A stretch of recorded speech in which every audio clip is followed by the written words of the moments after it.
řidičům vozidel, které jsem tady už zmiňoval několikrát a které prosím, aby přeparkovali svá auta. Pokud se tak stalo, tak se omlouvám.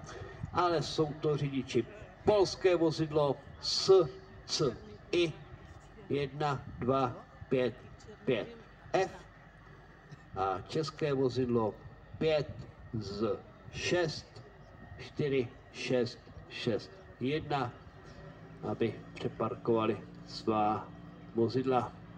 Děkuji. Na trati máme kropící vozy, tak abychom tu trať udrželi opravdu v optimálním stavu, tak budeme muset častěji kropit.